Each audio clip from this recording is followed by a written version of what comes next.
Yes, boss. Welcome to Perspectives on Breaking the Chains. This is a platform we've initiated to, make sure ideas are challenged, the system is questioned, and of course, new ideas, and also thinking is inspired this generation. So I'm Sarif Janga, honored to be the host of this program. And of course, today I have a very important guest.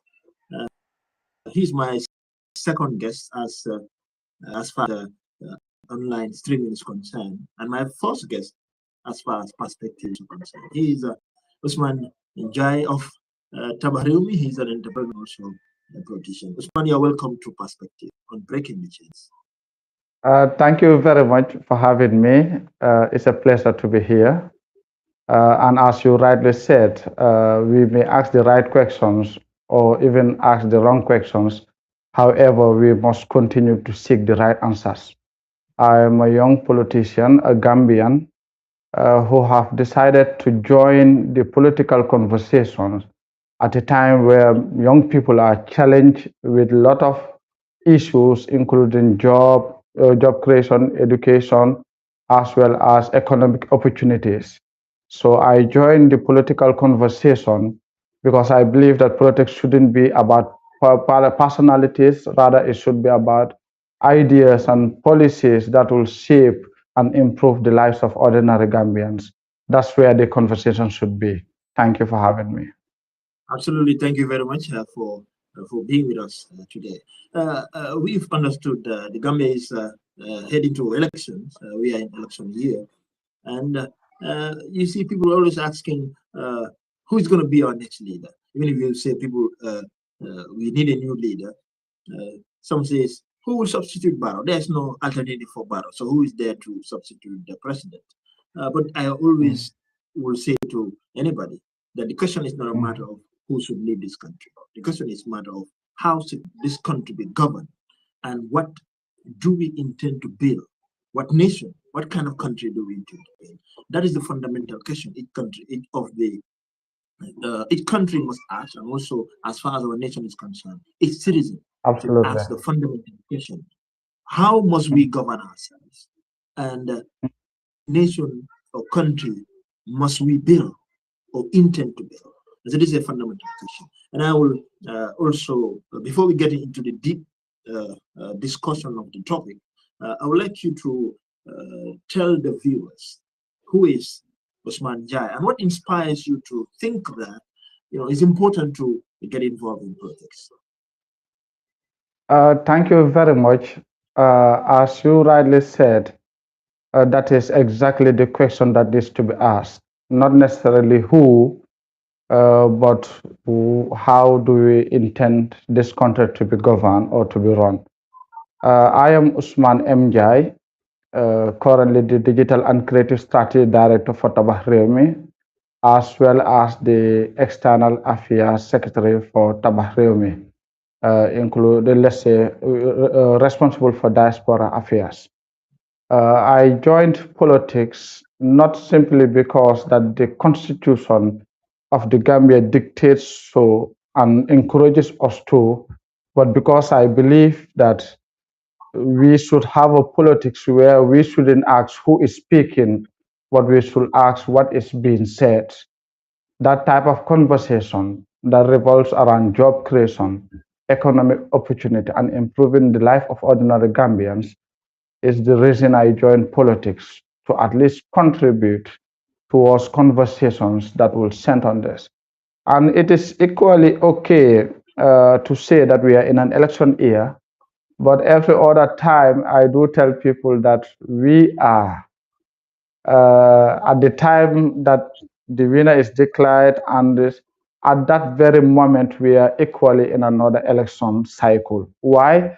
Because that very 5 years is preparing us to make the same process in electing who steers the affairs of this country, but more especially in determining what went wrong and what could have been right. That is the reason I joined politics, to contribute to that conversation, to contribute my quota in national development, through policies, through advocacy, through activism, but more especially through participation.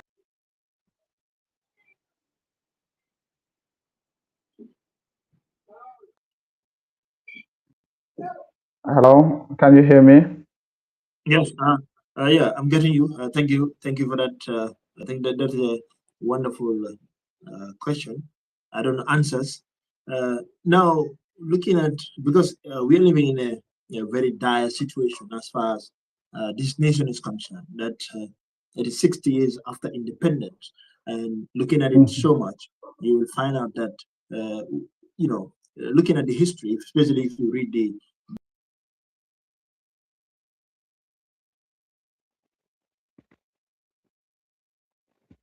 Looks like your connection is gone. Can you hear me?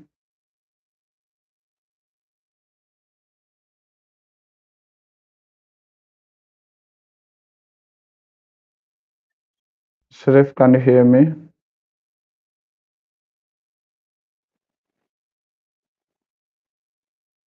Yes, I can't hear Sharif, but for the benefit of those who are viewing this program, Perspectives, hosted by Sharif Jaha, I'm your guest, Usman M. Jai, and we're discussing the election year. What should be the future, or what does the 2026 election okay, mean for the future of this country? Yes, Sharif is back.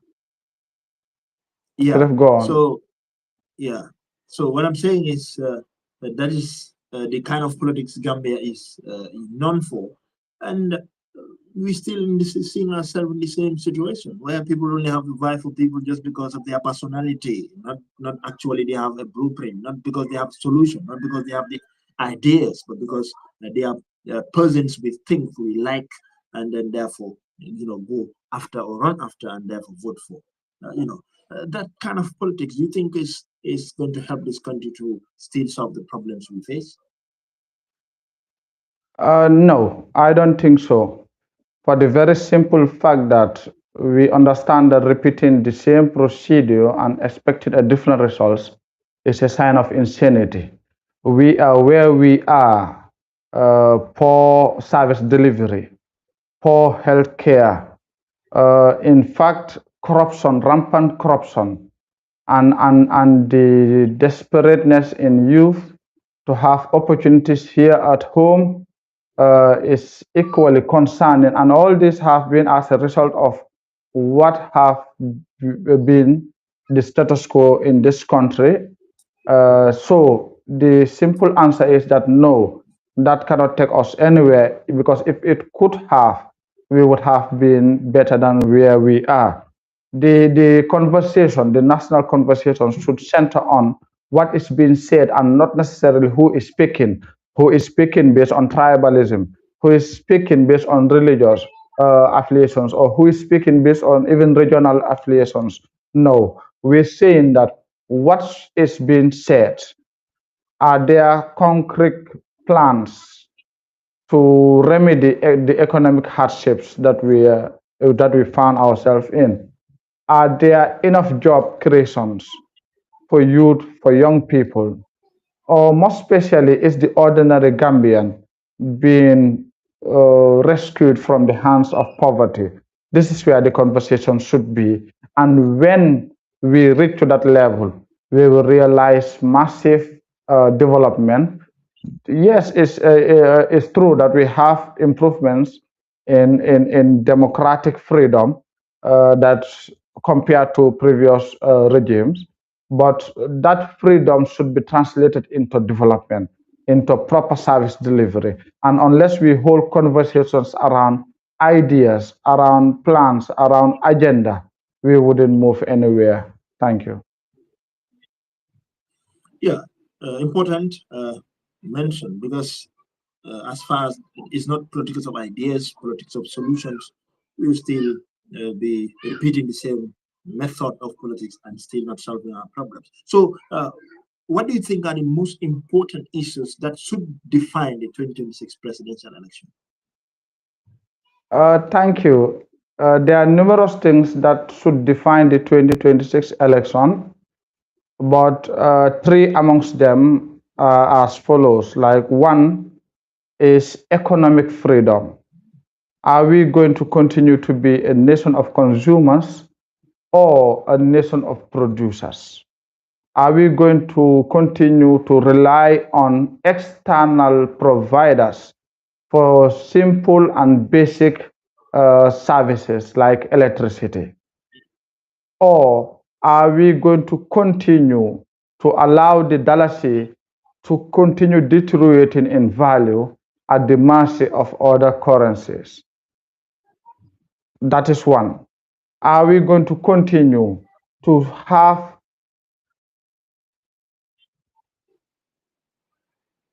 this because there are no opportunities at all? Issue that this election, 2026 election, should center on. The second is education. Are we having the right education? The education that gives you the skill set that matches the demand of the job market. Are we going to have the education that is not only quantity, that is not only, let's say, in face value, but in reality, an education that equips the person to think and confer solutions to our problems? That is the second point. And then the third point, where everything should center on this in this 2026 presidential election, is the need to build strong institutions that outlive strong men and women. I've said it on other platforms, and I'll keep saying it. Unless we build institutions that outlive strong men and women, it wouldn't matter who we put at the helm of affairs, it will still be the same results. Because it is these systems that dictates what policies come.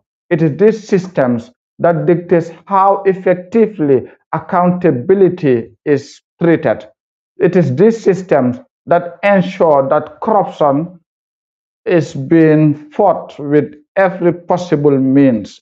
It is these systems that ensure that no matter who is in charge, the affairs of this nation, the cry of that farmer, the plea of that woman at the market, selling to make ends meet, would be heard and addressed. Those systems should be the center of this 2026 presidential elections. Back to you, Sirif. I've said it, and in summary, that is first and foremost is whether we're going to allow this 2026 presidential election to go without us addressing issues relating to economic betterment, economic opportunities, job creation. Secondly, are we going to allow this 2026 to go without talking about quality education, education that matches the demand of the job market, education that builds human who would be thinkers and problem solvers? And more especially, the 2026 presidential election should be about creating systems that outlive strong men and women, because these systems ensure that policies are implemented effectively, service delivery is being handled effectively, and accountability is taken care of. Thank you.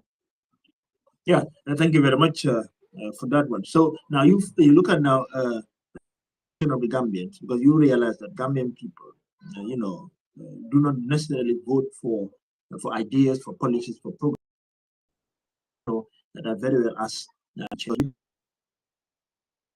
as long as term is the greatest problem of everything that we are facing, whether it's corruption, because it is a system that makes corruption lucrative, whether it's mismanagement of public resources, because the system has not put in place accountability mechanism to make sure whoever is in power, whoever is given a position of authority must be well and thoroughly, supervised to ensure that which is expected to do is being done. But usually the system is the one that is, perpetuating all these,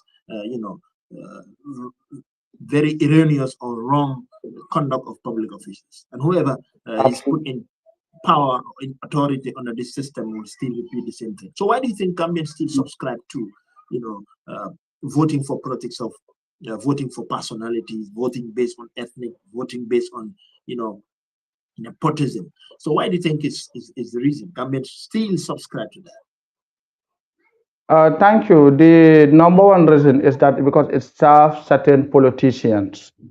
Because as long as those politicians continue to strive on the division, on the ignorance, and on the lack of awareness to what really matters, then they wouldn't do anything to solve it.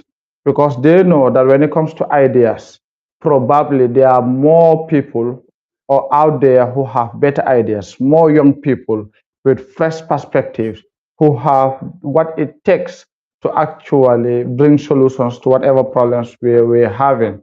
So it serves their interest, and that is why they're not solving it.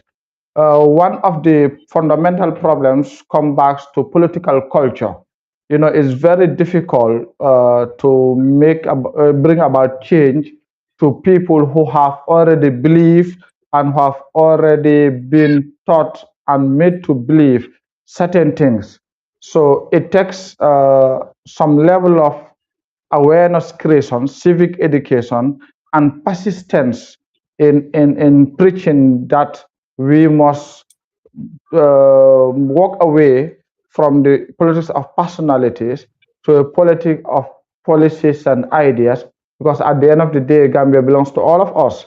And the economic hardships are, let's say, something like a boomerang effect that all of us are let's say, uh, experiencing or being a witness to a real situation whereby we all suffer the consequences of those choices. So that is it. Because let me give you a quick example. For example, when I was young at my father's garage, we had a young apprentice, a newcomer, what we call Wacha Base. And by then it was the time of buying Coca-Cola, this bottled drink, glass bottle. I am not sure if others can remember, but it was not very long. So his boss asked him to go to the shop to buy. Now, when you go and buy these soft drinks, by then you will either take another empty bottle as guarantee, or you leave $5 there as guarantee.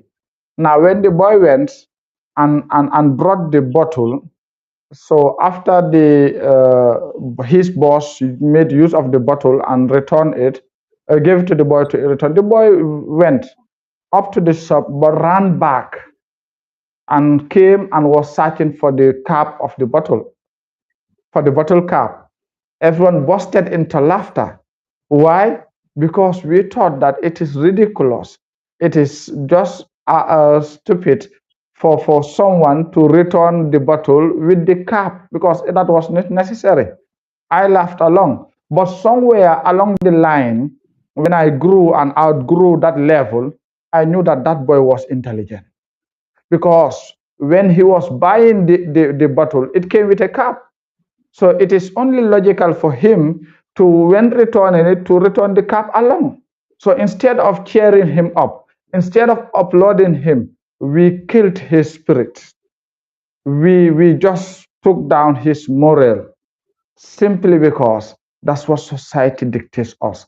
Now, for someone to be bold enough to say, no, this guy deserves applause rather than condemnation, it is where we are at this level. That is what you and I are doing. That is what other activists are doing. That is what young emerging politicians like Amaduka of Tabahreumi is doing. That we are hell bent on preaching to people that what we have, despite the fact that it is nearly a culture, nearly something that is almost unbreakable, rather, it is still possible to change. Change is possible, and it only takes a little bit of awareness, a little bit of determination, a little bit of sacrifice. Because let's say, why are we doing this election? It's not necessarily for us. It is for our future, the future of our children.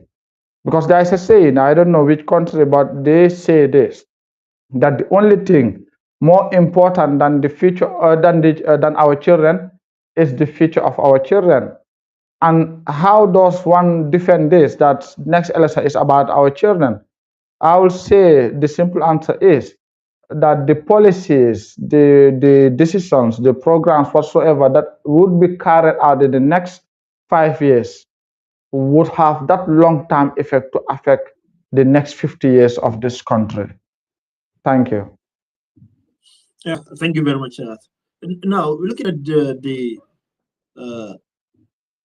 the condition of this country, because you spoke about in the beginning the three things. You talk about building the focus for this 2026 election to be economy, and also I'm very interested in Education, that. quality education, Yeah, and I'm building interested in hearing that systems. part. Yeah, building a Mm. system. Now you look at our country. We are importing and consuming almost everything we eat, and we Mhm. have the land, we have the water, we have the human capital. We have even the resources. There's nothing that is absent as far as producing what we consume is concerned in terms of food, in ensuring converting these mangoes and cashews and all this we have into juice, like any other country is doing. So what is stopping us from not, Mm. producing what we are consuming? Yeah, what is stopping us is honest conversation, honest scrutiny of our problem, and appreciating the real consequences that comes with this negligence. I dare say that yes, we have all that you've mentioned, but that alone is not sufficient. It must take the political will. It must take a collective awareness creation and appetite for change, for meaningful development before all of this can happen. Because let me tell you, the progress of every movement or every group lies on the pace of the slowest member. For example, if I were on the road with my wife and our 2-year old child, no matter how fast I am capable of walking, we wouldn't walk that fast if we are going with that child. Why? Because we'll be walking at the pace of that child. It's the same thing that as a nation, we should have honest conversations around what is affecting us.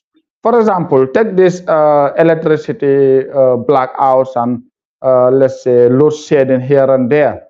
Up till now, we don't have the factual reasons as to why this is happening, except for select few who are in the arena, in the political arena, who are interested in digging and knowing what is going on. We don't have that into understanding that this is affecting us and it must be addressed. Because let's say the economic loss that have been realized in this past few days due to this power outage is immeasurable. Ask the tailors, they face numerous challenges because they are reliant on this electricity. Equally ask those who are, and one funny thing, one interesting thing is that when I hear government or people in government talking about coverage, nearly 90% or so were used or was used for industrial purposes, it wouldn't have served even 10% or even 5% of the industrial need. Now, what are we doing with that electricity? Are we just using it to light bulbs? Are we just using it to charge our phones? It should be beyond that. It should be an, let's say, a venture whereby it will promote and accelerate industrialization. It should promote and accelerate economic activities rather than retarding them. So our challenge, despite having all these factors and resources, is honest conversation. And beyond that is about accepting responsibility. Because up till now, we're not actually, those who are responsible, the institutions and the policymakers, have not taken ownership or responsibility for what is going on. There is always blame game. There is always shifting the response to another place. Let's say for the just recent press release of NAWEC, shifting entire thing to the regional grid, to the So OMVG meaning grid. For what?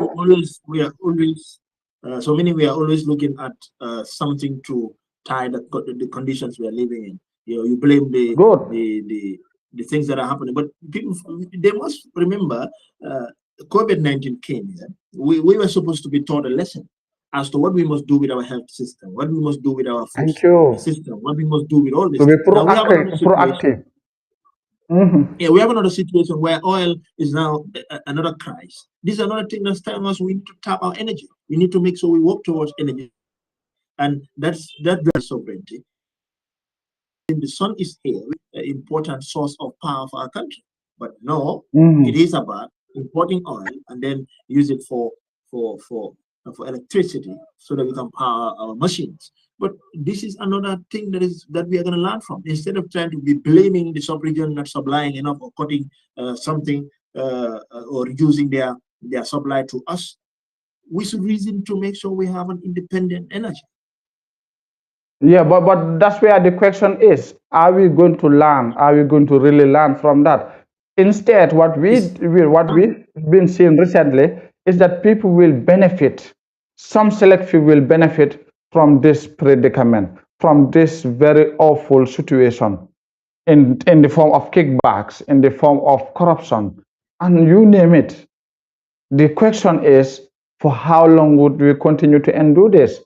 And let's say this 2026 election forces us or avails us the opportunity to at least reset, because it takes a reset for everything to work, because there is a very rotten system that it would only take a new set of governance, a new set of priorities to address this, and not only reliance on the current administration, if I should say that. Yeah, talking to, because there are so many issues as far as our development is concerned. We are still not up, on our feet to work towards progress, or that we are still, hugging the ground, thinking that we are moving forward. You talked about talk about the second part is education, which is fundamental as far as the human development is concerned, and also society's development is concerned. The human being needs to be built enough to ensure that he's able to create the goods and services the society needs. But that's what you are seeing, contrary to what's supposed to be as far as education is concerned. We are not being trained to be able to produce the goods and services we need. We are trained to be able to fit ourselves into a market system where we have to seek jobs instead of being the creators of our own jobs, which the education system, is deficient about. Looking at your education system or our education system, where we are taught about toads and cockroaches and donkeys and monkeys and lions and all these things, which are of course important, but are they relevant as far as our development and progress and prosperity is concerned? These days, I've been criticizing the university as far as lifting it to a standard, but the irony you see is people have to attack you simply because you pointing out certain problems in a public institute that needs to be corrected, to set it to a standard where it's going to deliver the services that they are instituted to deliver. But no, as you said, honest conversation should be there. Now we need to look at the facts. We need to look at what is happening. The problem of the institution, people want to tell you that you have to praise the institution. You're already doing good. If you're not doing good, then it's our mandate as citizens to tell you are not doing good, because that's what you're employed to do. So you don't need to be lamenting about the good things you're doing. We're only looking at the loopholes, the problems. Why are not delivering the services as expected? You go to the Ministries of Education, Ministry of Higher Education, basic, everyone who are responsible for policy making to ensure we have a proper education, to ensure we have education that is going to deliver the services, to produce the goods and services the country needs. But at the end of the day, it is the citizens that will now stand in defense of the institution that we're supposed to question. Then are we helping the institution to perpetuate its underperformance, or should we be very proactive to ask the right questions and look at we already know that the system is creating is definitely not fit for purpose because it doesn't create the institution for accountability. So we citizens must step up into that vacuum and fill it and serve as the instrument to hold public institutions, public authorities accountable to what they are expected to do. Absolutely, you are right, because it takes a collective responsibility to bring about the results that we so much desire. That's why I told you that the pace of the slowest member determines the pace of the group. So the government and by extension politicians and political institutions must invest heavily in civic education, must invest heavily in awareness creation, and most especially must be frank enough to be receptive to criticisms because politicians, especially those in the oppositions, are not oppositions as we call them. No, they are partners in development.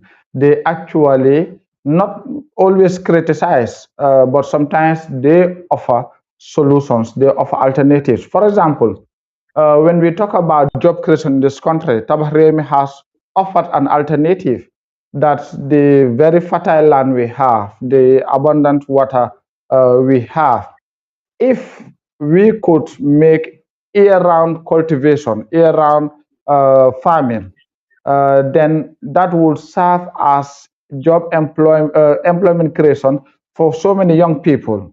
And that in turn would help us in producing our very own crops and what we're going to eat.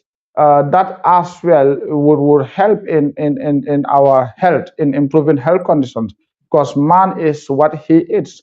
Because at one point, when we continue to consume imported foods whose standard sometimes is horrible, our health condition keeps deteriorating as well. Now you will realize that when you have group financing, as Tawahremi brings in, that is, you take a group in a form of cooperation and offer them loans that can help them to have a farm, and then they make the produce. Those produce also you help to create markets so that they can sell it. You can even create markets called the let's say 100% organic, where we export to other countries as well who are interested in 100% organic products.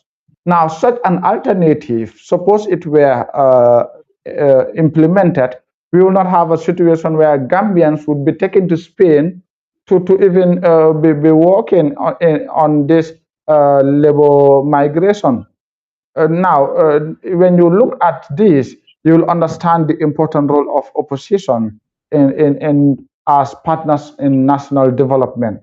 You said it that yes, it is frustrating, but we must not relent in our efforts to continue speaking, to continue preaching politics of policies, to continue criticizing constructive criticisms, to continue calling for accountability and demanding better service delivery. Because the bottom line is we deserve better and better is possible. Yeah, so that's a good response. I think we should not be silent regarding now when you look at because there's a little bit that is to look at the public institutions and then them to do a job. And now I, who has mandated the public institution for the job to create a solution for a problem, now you are telling me I, the one who is criticizing that institution, to be telling them solutions. If I am the one to tell any public institution a solution, or any public authority a solution as to what they should do to solve the problem, they are able to go and do that. Because I am not here to be a solution provider for that institution. They've been employed to make sure they provide the solutions to the problem. Now, if I am employing them to do that, and they are not serving that purpose to solve the problem for which I put them in, and I start to point out to them and now somebody is telling me, recommend solutions to them. I employ them to come up with solutions. If they come at a point where they cannot produce solutions to solve the problems that institution is established to solve, so they should be kicked out. They should be taken out of power. That tantamounts to incompetence, and Yeah. So why they are you cannot be keeping them? Why are you telling incompetent. me that I should offer solutions? Absolutely, absolutely. But I believe sometimes people do it out of ignorance, out of not understanding that the solution is two-phase. That is, one, to acknowledge that there is a problem. Because when we acknowledge problem and identify problem, it's 50% of the solution. It's halfway the solution. Because we cannot solve what is not there. Now, if you are generous enough, or even happen to have the solution to them, there is nothing wrong in it. And their responsibility should be to take responsibility, have let's say take ownership of situation and ensure that they have that solution. That's why we have suggestion box. But they shouldn't rely on that all the time, because when that happens, it tantamounts to incompetence. And where there are incompetent people and institutions, the right thing you said should be to replace them, because the Gambia belongs to all, and we cannot allow ourselves to continue wallowing in such situations when better people and people expected the situation. You're right. I agree with you. Yeah. Yeah. Just to put it in a very simple format is you in your own forward this ad, right? Your Yes. own enterprise. You employ me to do some graphic design. You pay me my salary, and now the work is done, and then it's not done as expected, because during my employment I have a CV, I have an expertise on it, I'm competent in doing this so and so. But when the work comes out, it's as poor as it should be. You as the boss start to point out the points where I am not doing the work rightly, expecting me to improve on my work. You see, I am fully employed to solve a particular problem in your forward eye.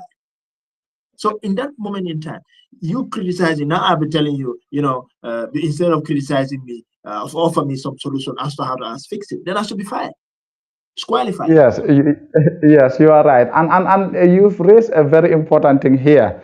That is the issue of employment. Like, it's funny when I see job advertisements where they talk about experience, where they talk Yeah, about 5 experience, 10 experience. That is good, but more especially, we should focus on capability.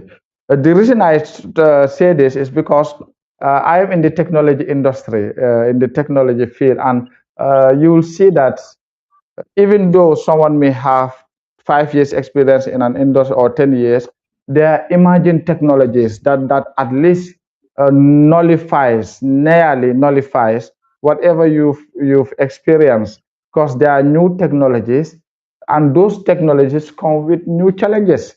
So rather than just we hire people based on those, let's say, those rubrics, we should hire competent people, and then we should have a rubric to gauge them against whatever task we give them, to see whether they're performing or not. That performance appraisals would create what we call a merit-based system, and that is what Tabahremi is bringing to the table. We talk about merit-based systems and not necessarily nepotism or what, because that is what results to the situation you are saying.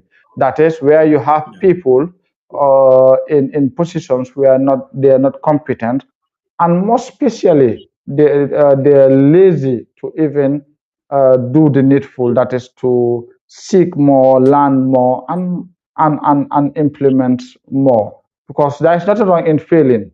Absolutely, it's part of human, but consistent failure, repeating the same problems year in, year out, that is unacceptable. We must repeat this, that enough is enough. I'm not saying this just as a slogan, but as a Gambian who have been at the disadvantaged side for far too long. Enough is enough. We cannot continue to have incompetent people and incompetent institutions to continue to steer the affairs of this nation. And The easiest way to tackle this problem, in my own opinion, is to understand the power we hold, that marble, that single marble that we put in that ballot box, have the power to change everything. So I'm asking people, especially the electorates, to be very mindful, to demand solutions to these problems, to listen to all politicians, to listen to all other commentators. And when it is time to cast their vote, to weigh in whether this would be the future that they want to leave for their children, or it is actually something that they had enough of. Thank you. Yeah. Now, I want us to look at a little about the oppositions, because this 2026 presidential election, to me, is the most important election as far as Yeah. the country, because it is we are at crossroads. Everything is messed up. We are almost at the ditch of underdevelopment.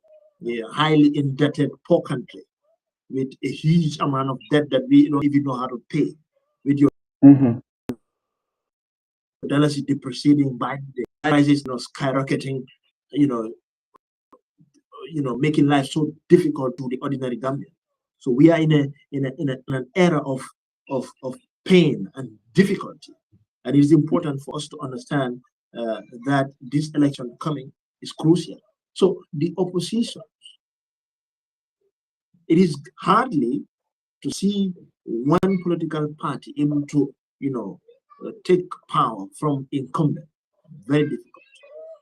You think that this opposition, would be able to come together and form a viable coalition, putting self-interest aside and put the interest of the country forward, first and foremost, and everything else come next, and come up with a blueprint that is meant to take this country? You think that is liable to occur?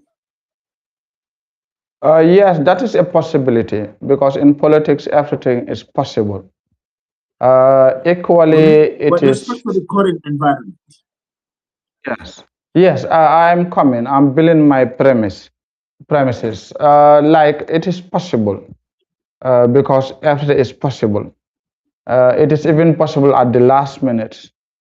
But what does that do to the ordinary Gambians is the question we must ask.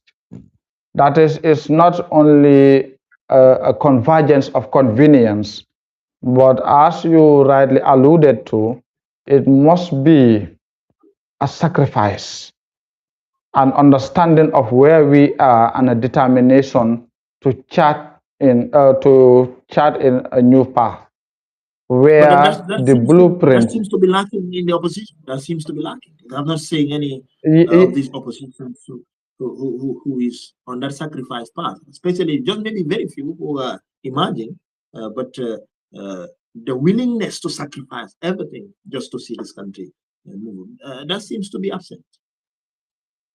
Yes, what happens is that there are ongoing talks, and the outcome of these talks are yet to be determined.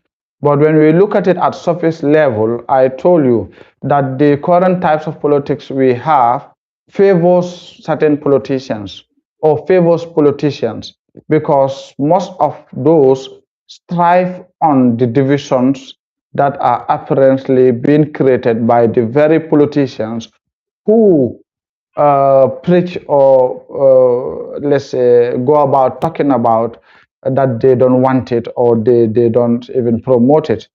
Now, the conversation shouldn't lie on whether they come together or not. No, it should be on whether individually or collectively the message is centering on economic improvement, job creation, education, quality education, and more especially building institutions that would ensure that no matter who leads, it wouldn't be just being in power, but how effectively you use that power.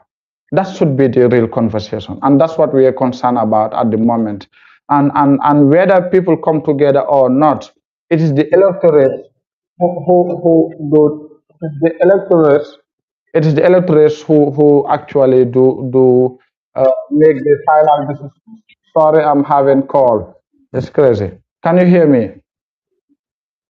Yeah, Hello, I'm can getting you hear you. me? Yes, Yeah. it is the electorates that matter. Whether it's a group of people or politicians who come together or an independent candidate, what should matter is not who is speaking, but what is actually being said, no matter who said it. Yeah. So looking at the system, because we most important is the system. I believe completely 100% elected president of this country come 2026 under this system, he's not going to do better. Do you think there Yes, is an that is fair. there, there is a blueprint to have total overhaul of this system within any of the political parties, or is the discussion on for that? Because you have been engaging in discussion for coalition, do you, in your discussion, Absolutely. do you have any, subtly, or said or implied that the idea, the agenda, the program, the project is to remove the system and put in a new system?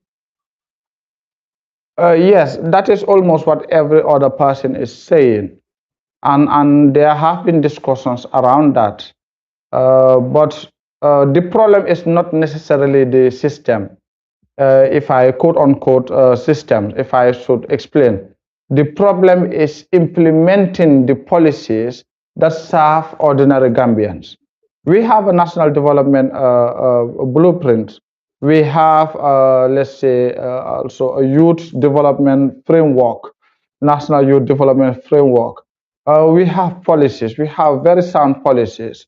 The problem comes with the attitudes of those who should do this. Now, when we have a group of emerging politicians that preach a new culture, the question is not about what is being said, but actually what they can do when they come in power. That's why I am advising people that what we should look out for, is integrity in politicians, and ideas and solutions. But what happens beyond that is that responsibility must come back to the citizens to continue to demand for better, because better is possible. We can continue to demand better by continued advocacy, civic engagement, political engagement. That in that case, we will ensure that no matter what blueprint is there, the accountability and whatsoever steps and necessary efforts that should accompany would be. Otherwise, the blueprint would be just be something on a paper or something on a desktop lying somewhere else. But when it is understood by those in the systems and is being implemented to the later, that is actually when we have what we want. So it's uh, Yeah. What I mean by the system, I'm talking about the entire modus operandi. Even that thing you're talking about, that mindset is a system built in, because people do not create their absolutely. mindset out of vacuum. Their mindset are always built within a system they operate on.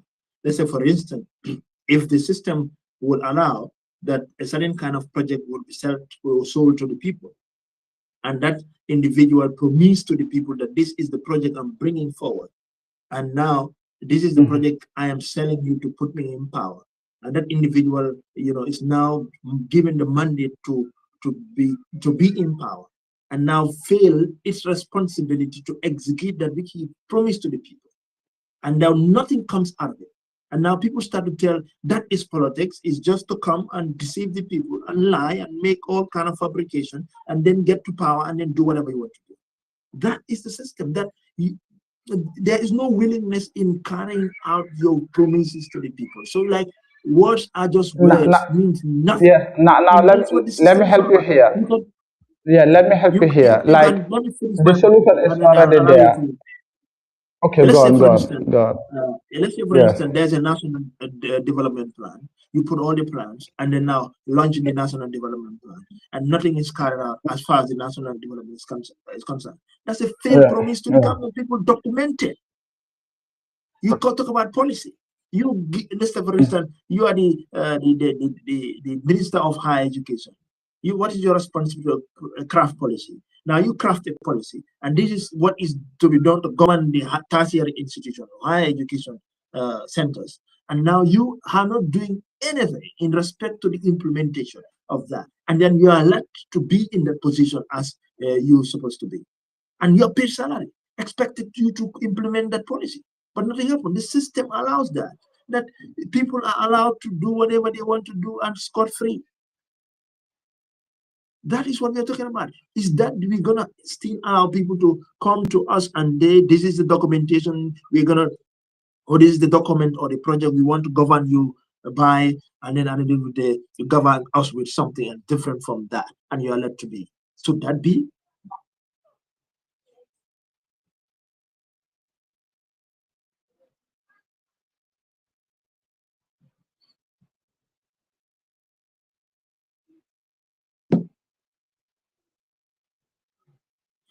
Hello?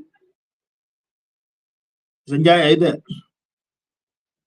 I hope Miss Sanjay is not the one absent. I don't know whether it's me or Miss Sanjay, but whatever the case is, uh, maybe soon he will be joining us.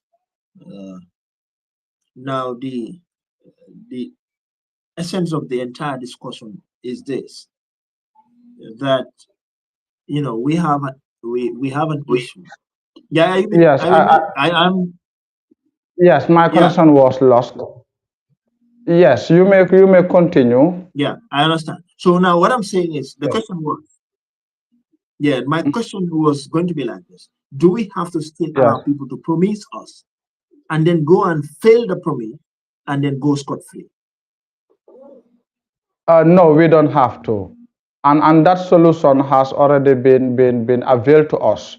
That is why the Constitution, despite not having any time limit, even still went on to give us the opportunity to hold elections every 5 years. But these elections shouldn't be elections whereby we just queue to vote, but it should be elections whereby we should, let's say, scrutinize and assess whatever performances have been, and then we decide whether to continue with that person or not. And then equally, there have been, let's say, opportunities before us to address certain grievances through our representatives, because the Gambia, we have what we call a representative democracy. That's why we have councillors. That's why we have MPs, like members of parliament.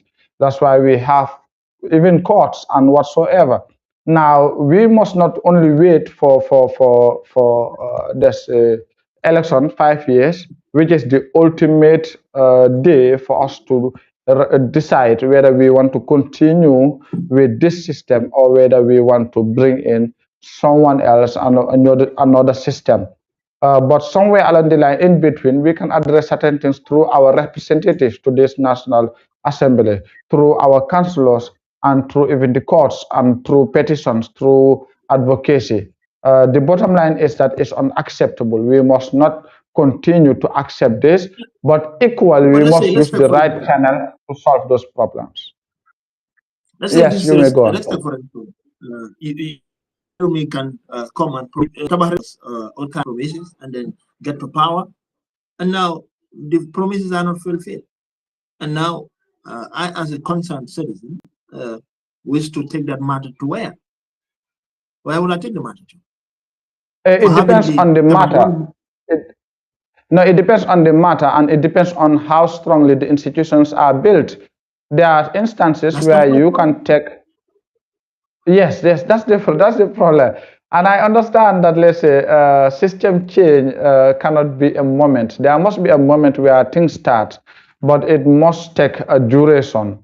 It must take persistent efforts until we can reach at a time where we can get considerable effort, let's say results, to call it a system change.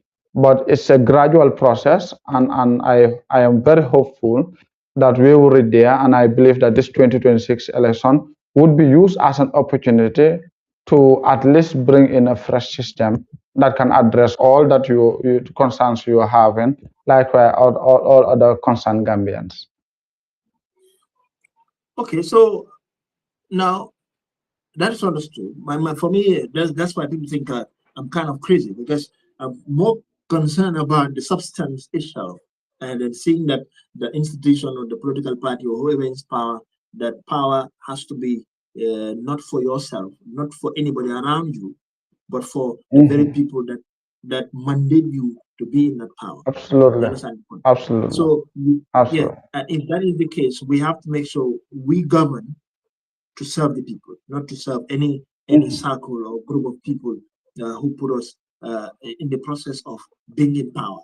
It could be in the way Mhm. of giving us funds, or in the way of supporting us through mobilization or whatnot, and then get these people as the people that we should deliver our service to, instead of the people of this country. So, what do you think are the consequences if Gambians continue with politics as usual? What do you think? If you continue politics as usual, then it will be results as usual. And unless we decide that results as usual is not no more what we want, then we can continue. But if we decide that results no more, results we were having is no more what we want, then we must change politics, especially politics of personalities to politics of ideas and policies. If we want results as usual, then we can continue politics as usual. All right. So it should have been 1 hour. Now we only have 3 more minutes. So within these 3 minutes, what message, you know, would you like every Gambian voter to carry out with them in 2026 presidential election?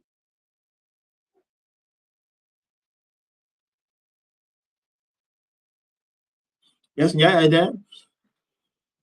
We only have 3 more minutes. I think Jai is uh, struggling with the connection. But fundamentally important is, as Frank Fanon says, to each generation must discover its mission, either to fulfill it or to betray it. That is where we are. We are at the crossroads, and we must begin to reason. Sheriff, Yes, yeah, welcome back. Welcome back. So the question was, what is, because we only have finally some minutes, that what message would you like every Gambian voter to carry out with them into this 2026 presidential election?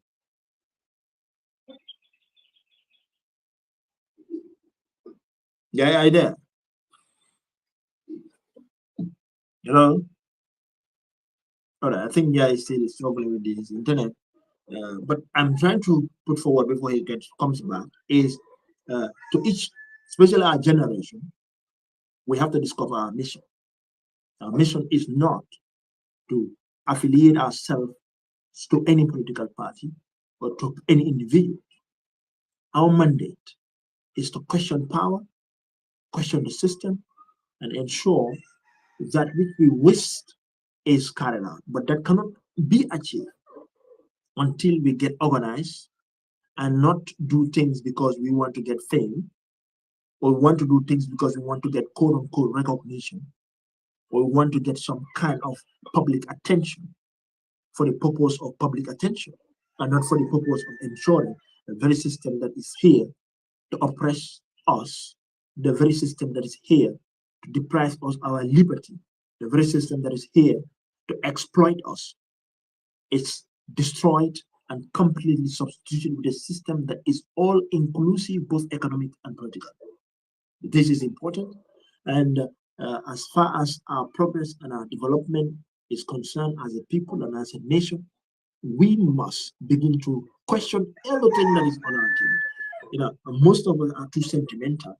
Instead of dealing with people on the basis of ideas, on the basis of the message they put in forth, We are always dealing with people on the basis of who they are, where they come from, and try to attack people, their personalities, instead of trying to deal with the very problem and the very situation they are pointing to. And this is the very reason why we are still stuck where we are stuck, because we always want to align ourselves and support people on the basis of feelings or emotion or attachment with them, and not for the basis of making sure I come to move forward and I come to progress, that the next generation of people are competent, productive, and be able to serve the goods and services for which the country is needed for its development. So this is the perspective on breaking the change, and comes your way every weekend.